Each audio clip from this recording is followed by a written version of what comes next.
Sirine roket meraung-raung sepanjang malam di Naharia dan kota-kota di Galilea Barat. Warga Israel diserang kepanikan menyusul tembakan roket oleh Hizbullah. Diketahui Hizbullah menembakkan rentetan roket ke posisi Israel. Dilaporkan 80 rudal ditembakkan ke pemukiman di wilayah Naharia dan Mairan di wilayah pendudukan utara. Lebih dari 60.000 orang dilaporkan pergi ke bunker karena takut akan serangan. Militer Israel juga menembakkan rudal sebagai respons terhadap serangan Hizbullah tersebut. Pernyataan Perdana Menteri Israel Benjamin Netanyahu terkait pasukan IDF membuat Kepala IDF Herzi Halevi geram. Halevi menuntut Netanyahu meminta maaf karena telah mengkritik militer Israel. Netanyahu sebelumnya mengatakan IDF tak memberikan tekanan yang cukup terhadap Hamas untuk mencapai kemajuan pertukaran sandera. Ia juga menolak tuduhan yang menyebut bahwa dirinya yang menunda kesepakatan penyanderaan. Pernyataan itu membuat geram Halevi dan menuntut Netanyahu untuk meminta maaf. Diketahui perselisihan antara Netanyahu dan para pemimpin militer sudah beberapa kali terjadi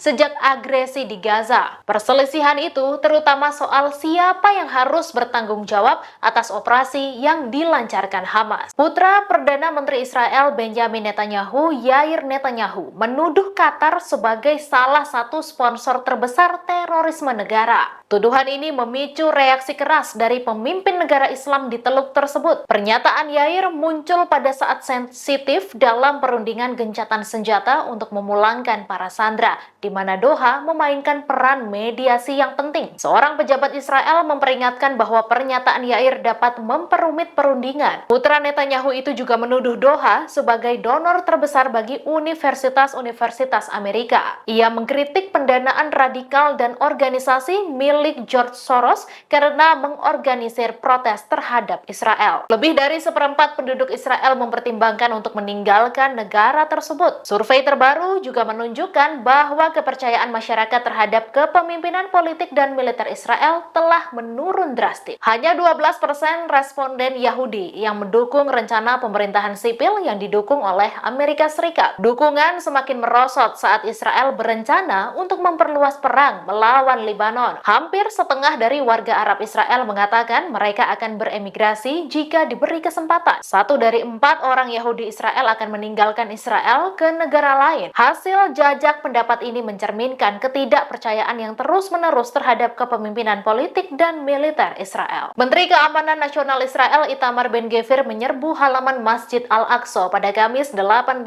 Juli pagi. Ben-Gvir menyerbu Masjid Al-Aqsa kemudian berkeliaran di sekitar alun-alun timur ditemani sejumlah besar petugas polisi pendudukan. Rombongan Ben-Gvir diduga berniat mencegat jemaah memasuki Masjid Al-Aqsa.